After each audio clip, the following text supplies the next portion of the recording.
Hello guys, good morning everyone. I Shambhu sir again welcome all of you my YouTube channel Shambhu sir English classes. And I'd like to say that in this video I have approached here with translation of present tense. Translation of present tense. Really translation में tense का बहुत बड़ा योगदान होता है और खास करके उस टेंस वाली ट्रांसलेशन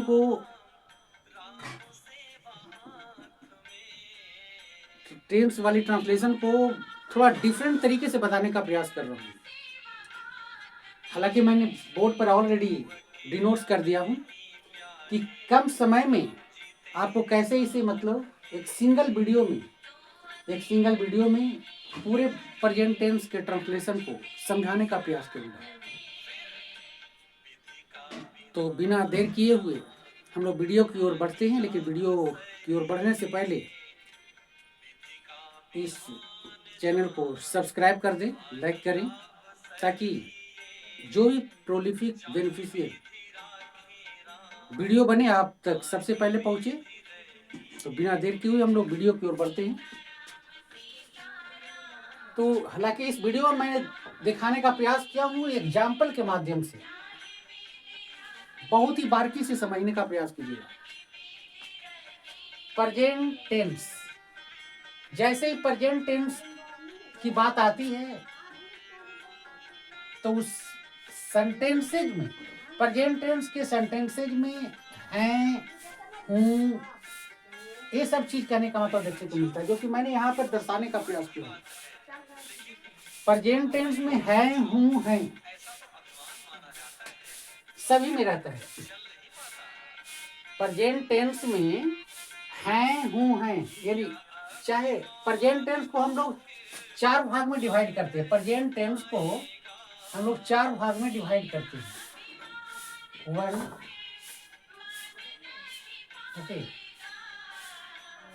2, 3 एंड 4, 4 कैटेगरी में हम लोग डिवाइड करते हैं। प्रेजेंट टेंस को हम लोग 4 कैटेगरी में डिवाइड करते हैं, जिसे हम लोग present indefinite, present continuous, present perfect और प्रेजेंट परफेक्ट कंटिन्यूअस, 4 भाग में हम लोग डिवाइड करते हैं। लेकिन 4 कैटेगरीज को मैं सिंगल वीडियो के माध्यम से बताने का प्रयास कर रहा हूं, ताकि कम समय में आप समझें कि जैसे ही प्रेजेंट टेंस की बात आती है तो सभी में हैं, हूँ, हैं, चाहे प्रेजेंट इंडेफिनिट का हो, चाहे प्रेजेंट परफेक्ट टेंस का हो, किसी भी कैटेगरीज में हो प्रेजेंट का, वो सभी में हैं, हूँ, हैं लिखा हो रहता है। तो इतना से हम लोग जान जाते हैं कि ये सेंटेंस प्रेजेंट टेंस का हो सकता है, प्रेजेंट टेंस का है। अब बात रहेगी कैटेगरी का, प्रेजेंट टेंस में किस कैटेगरी का है। तो ऐसे चीजों के लिए मैंने यहाँ पे लाने का प्रयास किया हूँ कि examples, sign, structure and translation, इस तरह से बताने का प्रयास किया हूँ। आप देख सकते हैं ओके कि इस वीडियो में एग्जाम्पल के माध्यम से बताने का प्रयास, सबसे पहले एग्जाम्पल लिया हूँ, फिर उसके बाद साइन, सभी सेंटेंसेज का साइन लिया हूँ जो कैटेगरी वाइज है। उसके बाद स्ट्रक्चर देने का प्रयास किया हूँ, जिसको रूल्स भी कह सकते हैं, जिसे हम लोग रूल्स भी कह सकते हैं, रूल्स। और फिर इसको ट्रांसलेट करने का प्रयास मैंने किया है। तो देखते हैं, जैसे मैं सुबह में 4 बजे जगता हूँ, मैं सुबह में देर से नहीं जगता हूँ। तातेती, जगना एक क्रिया है, जगना एक क्रिया है। इस क्रिया के अंत में तातेती लगा हुआ। देखिए, मैंने फर्स्ट कैटेगरी को बताने का प्रयास किया हूँ कि साइन, प्रेजेंट इंडेफिनिट करने का मतलब जो होता है, प्रेजेंट इंडेफिनिट का साइन तातेती प्लस है, हूँ, है तो सभी में रहेगा, लेकिन प्रेजेंट इंडेफिनिट वाले वाक्य में तातेती मतलब है, हूँ रहता है। तो उसे हम लोग प्रेजेंट इंडेफिनिट टेंस का बात समझेंगे। बिल्कुल सही। उसी तरह से मैं सुबह में देर से नहीं, ये भी आपका तातेती है, जगना तातेती है, ये भी प्रेजेंट इंडेफिनिट का है, लेकिन ये नकारात्मक है। ये सेंटेंस आपका सकारात्मक है, ये सेंटेंस आपका नकारात्मक है, लेकिन ये दोनों प्रेजेंट इंडेफिनिट का ही, प्रेजेंट इंडेफिनिट का ही, प्रेजेंट इंडेफिनिट का ही दोनों वाक्य कहने का मतलब है। आगे देखिए, मैं प्रतियोगी परीक्षा की तैयारी कर रहा हूँ, कर रहा हूँ, काम जारी रहने का बोध है, यानी प्रेजेंट कंटिन्यूअस टेंस का ही वाक्य है हूँ, है तो लिखा हुआ है हूँ, है लिखा हुआ है, लेकिन काम इसे जारी रहने का बोध हो रहा है, कर रहा हूँ, जा रहा हूँ, खेल रहा हूँ। ओके, तो ऐसे ऐसे सेंटेंस को हम लोग प्रेजेंट कंटिन्यूअस टेंस कहेंगे, जिसमें जारी रहने का बोध हो। और मैं प्रतियोगी परीक्षा में सफलता के लिए दृढ़ संकल्प कर चुका हूँ, कर चुका हूँ या कर लिया हूँ, कर लिया हूँ, इस तरह के अगर करने का मतलब वाक्य आता है, कर चुका हूँ, कर लिया, यानी फिर ओके मैंने वादा कर लिया है, इस तरह से प्रेजेंट में ही अपने काम को पूरा कर लिया, प्रेजेंट में ही काम को पूरा करने का प्रयास कर लिया हूँ। ओके, तो ऐसे वाक्य को हम लोग प्रेजेंट में ही मानेंगे, लेकिन प्रेजेंट परफेक्ट का ही वाक्य मानेंगे। प्रेजेंट कंटिन्यूअस, ये आपका प्रेजेंट परफेक्ट का ही वाक्य हो गया, प्रेजेंट परफेक्ट, प्रेजेंट परफेक्ट का ही वाक्य हो गया। अब मैं 2 वर्षों से परीक्षा की तैयारी के लिए तैयारी कर रहा हूँ। अब इसमें 2 वर्षों से ये समय दिया हुआ है, ये समय दिया हुआ है, और रहा रही दिया हुआ है, प्रेजेंट तो है ही कि प्रेजेंट का है, समय प्लस क्रिया में के अंत में रहा रही लिखा हुआ है, तो ये हो गया प्रेजेंट परफेक्ट और कंटिन्यूअस टेंस का ही बात हो गया, प्रेजेंट परफेक्ट कंटिन्यूअस टेंस का बात हो गया। तो इस तरह से कि समय प्लस रहा रही रहे तो प्रेजेंट परफेक्ट कंटिन्यूअस, बिना समय सिर्फ रहा रही करने का मतलब अगर रहता है तो उसे हम लोग प्रेजेंट कंटिन्यूअस मतलब कहेंगे। और जिसमें चुका चुकी या हूं इस तरह से वाक्य रहे तो उसे हम लोग प्रेजेंट परफेक्ट टेंस का वाक्य समझेंगे। तो हम समझ गए हो कि चारों एग्जाम्पल प्रेजेंट इंडेफिनिट का जो 4 टाइप्स होता है, हम कैसे एग्जाम्पल के माध्यम से आसानी से समझ सकते हैं। और अब इसे हम असाइन भी करने का मतलब कि कंटिन्यूअस में, ओके, ऐसे भी कर सकते हैं, present indefinite, okay, present continuous, okay, present continuous, present perfect और प्रेजेंट परफेक्ट कंटिन्यूअस, इस तरह से चारों करने का मतलब, इस तरह से मतलब चारों का साइन मतलब है। अब देखिए, अब ऐसे सेंटेंसेस को स्ट्रक्चर क्या देंगे, present indefinite, okay, present indefinite का स्ट्रक्चर जो होता है, okay,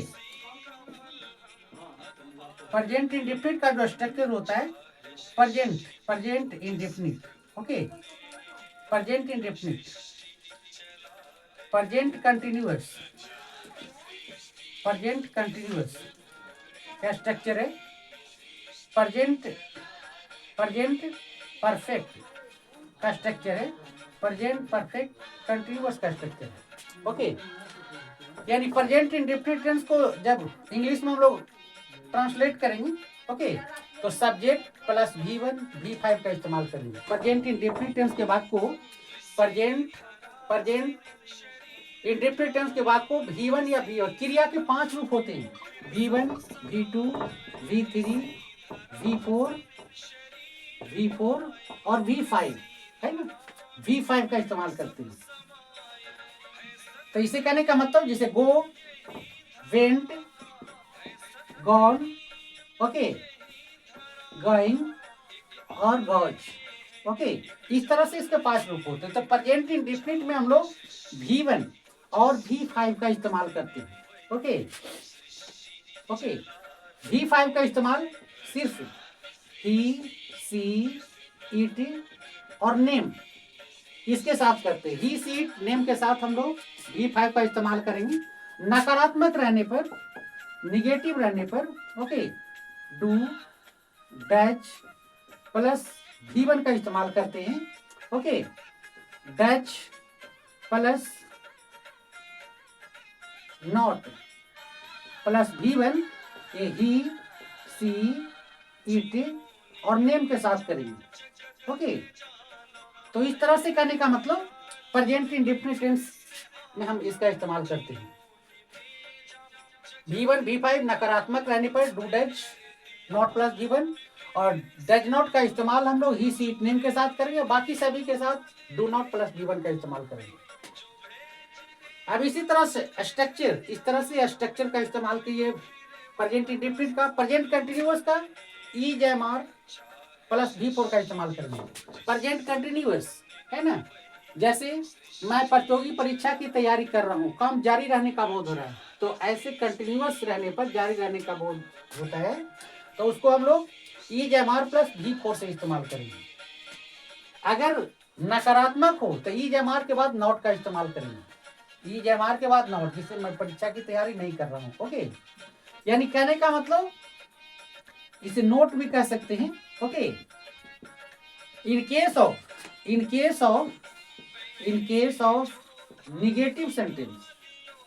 negative sentence and having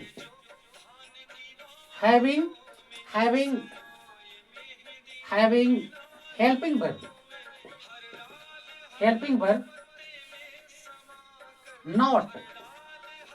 not used, okay, not used, okay, use just after helping verb। जब किसी सेंटेंस में अगर हेल्पिंग वर्ब आता है तो उसके बाद जस्ट नॉट लगा दे तो निगेटिव बन जाएगा। And for interrogative,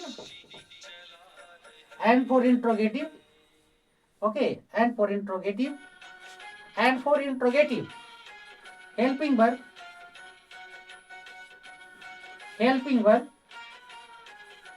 use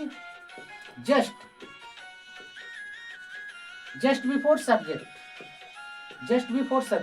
subject के पहले हेल्पिंग वर्ब का इस्तेमाल कर देंगे। जस्ट बिफोर सब्जेक्ट के पहले हेल्पिंग वर्ब का इस्तेमाल कर देंगे। ओके, जस्ट बिफोर सब्जेक्ट के पहले हेल्पिंग वर्ब का इस्तेमाल करेंगे। एक कॉमन रूल से दिमाग में बात रखने का प्रयास करेंगे। जैसे चाहे प्रेजेंट कंटिन्यूअस का बात हो, चाहे कहने का मतलब परफेक्ट का इस्तेमाल हो, चाहे प्रेजेंट परफेक्ट कंटिन्यूअस का इस्तेमाल, सभी में हेल्पिंग वर्ब है, तो उसको इंट्रोगेटिव और निगेटिव बनाना हमारे लिए बड़ा आसान हो जाता है। हेल्पिंग वर्ब चुके रहता है EJMR, ओके, तो उसके बाद नॉट लगा करके हम निगेटिव बना सकते हैं। और खास करके प्रेजेंट इंडेफिनिट में हेल्पिंग वर्ब नहीं होता है, इसके लिए हम लोग डू डज का इस्तेमाल करते हैं अलग से, और उसे लगा करके हम लोग निगेटिव या इंट्रोगेटिव बनाते हैं। तो हेल्पिंग वर्ब के रूप में जब डू डज का इस्तेमाल इसमें करेंगे प्रेजेंट इंडेफिनिट में, ओके, तो डू डज का इस्तेमाल निगेटिव के लिए डू डज के बाद नॉट लगावे, इंट्रोगेटिव के लिए डू डज का उपयोग सब्जेक्ट के पहले करेंगे। उसी तरह से देखिए प्रेजेंट परफेक्ट टेंस हैज है plus V3 plus OC, present perfect continuous tense has है plus been plus V4 plus since 4 plus time, यहाँ सिंस 4 का समय दिया हुआ रहता है। प्रेजेंट परफेक्ट कंटिन्यूअस टेंस के वाक्य में सिंस समय प्लस समय के साथ काम जारी रहने का बोध होता है, तो यहाँ पर हम लोग सिंस 4 प्लस टाइम का इस्तेमाल करते हैं। सिंस के लिए सिंस जो होता है, सिंस निश्चित टाइम, निश्चित समय के लिए इस्तेमाल होता है। और फॉर इंडेफिनिट टाइम के लिए, इंडेफिनिट समय, इंडेफिनिट टाइम बतलाता है, ध्यान रखिए। सिंस जो है, ओके, सिंस जो है निश्चित समय बतलाता है, ओके, सिंस जो है निश्चित समय बतलाता है, ओके, और फॉर इंडेफिनिट समय बतलाता है। अब देखिए, जब यहां तक समझिए कि एग्जाम्पल्स क्या होते हैं प्रेजेंट टेंस के चारों कैटेगरीज का, साइन सभी का पहचानेंगे कि कैसे उसको हम पहचानेंगे। उसके बाद स्ट्रक्चर समझे कि चारों का स्ट्रक्चर क्या होता है, प्रेजेंट इंडेफिनिट, प्रेजेंट कंटिन्यूअस का, ये भी हम लोग जान गए। अब देखिए हम ट्रांसलेशन को, अब इस जो एग्जाम्पल हिंदी सेंटेंस है जो उसको इंग्लिश में हम लोग कैसे ट्रांसलेट करेंगे। तो कहने का मतलब हुआ कि जब भी कोई सेंटेंस या तो हम दिमाग में सोचते हैं या हम लिख अपना भाव एक्सप्रेस करते हैं, तो हमें प्रेजेंट ऑफ माइंड लगा करके अपने सेंटेंस के स्ट्रक्चर, टेंस पर सबसे पहले ध्यान देते कि आखिर वो सेंटेंस कौन सा टेंस में है, पहले कैटेगराइज करेंगे। तो इस वीडियो में हम सिर्फ मतलब देने का प्रयास करोगे प्रेजेंट के बात को पहले मतलब देखेंगे। अगर ये वीडियो आपको अच्छा लगे, आपके लिए बेनिफिशियल अगर साबित हो, आप समझ रहे भली बात ही, मैं तो उम्मीद करता हूँ कि आप इस वीडियो को समझेंगे, तो मतलब बनाने का प्रयास करेंगे और इसको हम इंग्लिश में ट्रांसलेट करते हैं। और इस तरह के अगर अच्छा लगे वीडियो तो हम इसी तरह के वीडियो हम पास्ट का भी लाएंगे और फ्यूचर का भी लाएंगे। तो आप कमेंट बॉक्स में लिख करके देखेंगे, लेकिन पहले इस वीडियो को समझने का प्रयास कीजिए कि हम कम समय में इस वीडियो को हम इस कितना हमारे लिए बेनिफिशियल है और कैसे हम प्रेजेंट इंडेफिनिट के चार काइंड्स को मात्र एग्जाम्पल के माध्यम से कम समय में इसको अंडरस्टैंड कर लेंगे। क्योंकि ट्रांसलेशन बनाने पर अपने विचारों को व्यक्त करने समय ट्रांसलेशन पर को समझ टेंस का समझ होना बहुत ही जरूरी है। तो देखते हैं ट्रांसलेशन हम लोग कर करके। पहला वाक्य कि मैं सुबह में 4 बजे जगता हूँ। सुबह में, तो इसका स्ट्रक्चर को देखेंगे। ये तो सबसे पहले जगता हूँ ताते है, तो मैं देख लिया कि प्रेजेंट इंडेफिनिट टेंस का वाक्य है। अब प्रेजेंट इंडेफिनिट टेंस का इसका ये तो आपका साइन पकड़ लिए। इसका स्ट्रक्चर क्या है, रूल्स क्या है, तो इसका स्ट्रक्चर रूल्स है सब्जेक्ट प्लस इसका स्ट्रक्चर है subject plus V1 plus V5। चूंकि अफर्मेटिव में ये अफर्मेटिव में subject plus V1 plus V5। जो क्रिया का 5 रूप होता है, V5 का मतलब एस या ES लगाना।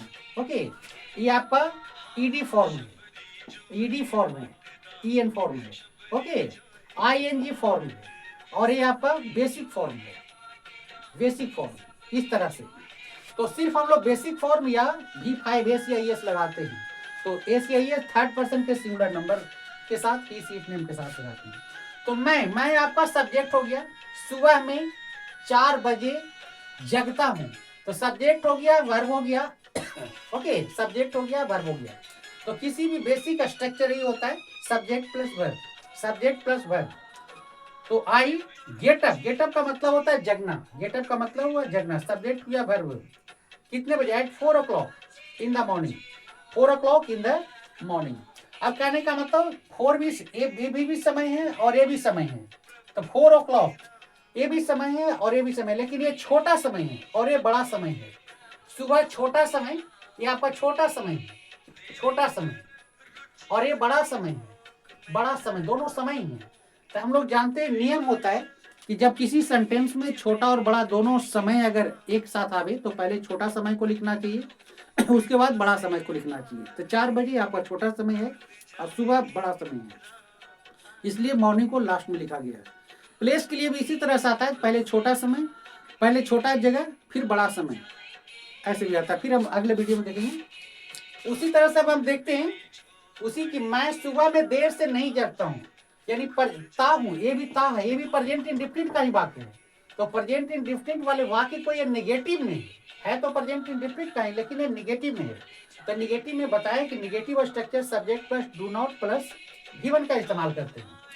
तब कहने का मतलब आई डू नॉट, आई सबसे पहले सब्जेक्ट, और हम लोग जानते हैं कि ही सीट थर्ड पर्सन के सिंगुलर नंबर, जहां पर ही सीट है एस या एस लगता है वहां पर डज नॉट प्लस V1 का इस्तेमाल करते हैं और बाकी सभी के साथ डू नॉट का इस्तेमाल करते हैं। तो आई के साथ या डू नॉट का इस्तेमाल किए। फिर क्रिया का गेट अप पहला रूप हो गया, और late in the morning, okay, late in the morning, okay. तब इस तरह से हम प्रेजेंट इंडेफिनिट टेंस के बाद को हम लोग बड़ा आसानी से बना लिए प्रेजेंट इंडेफिनिट टेंस का। अब देखिए, मैं प्रतियोगी परीक्षा की तैयारी कर रहा हूँ है, तो हूँ सभी तो प्रेजेंट का ही है, तो कंफर्म है, चुके हैं सभी में लिखा हुआ, चाहे चुका हूँ, चुकी हूँ, रही हूँ, सभी में हूँ, तो प्रेजेंट इंडेफिनिट। अब जारी रहने का बोध हो, काम जारी रहने का बोध हो, लेकिन विदाउट टाइम, समय नहीं है लेकिन काम जारी है, तो उसको कंटिन्यूअस में रखते हैं। कंटिन्यूअस के लिए हम लोग क्या करते हैं, subject plus EJMR plus not plus, तब क्या हो जाएगा, ओके, कि मैं प्रतियोगी परीक्षा की तैयारी कर रहा हूँ, ओके, मैं प्रतियोगी परीक्षा की तैयारी कर रहा हूँ। तो I am preparing for, okay, okay, इसका हो जाएगा I am preparing for competitive exam. I am preparing for competitive exam. I am preparing for competitive exam. चूंकि इसमें समय नहीं है, तो जिसमें समय नहीं रहता तो उसका स्ट्रक्चर क्या होता है, E J M R. Okay, E J M R plus V four. अगर इसी का नेगेटिव अगर रहता कि मैं परीक्षा की मैं परीक्षा की तैयारी नहीं कर रहा हूँ, okay, I am preparing for competitive exam. Okay, अब आगे है कि मैं प्रतियोगी परीक्षा में सफल के लिए दृढ़ संकल्प कर चुका हूँ या कर लिया हूँ, यानी वर्तमान में ही अपना काम पूरा कर लिया हूँ। दृढ़ निश्चय करने का काम मैं पूरा कर लिया हूँ। तो ऐसे सेंटेंस को हम लोग बनाते समय प्रेजेंट परफेक्ट का इस्तेमाल करेंगे। Subject plus has plus B three, जिसे आई के साथ हैव। तो आई हैव डिटरमाइंड, ये आपका बी थ्री है। I have determined to get success. To get success मतलब सफलता पाने इन कॉम्पिटेटिव एग्जाम।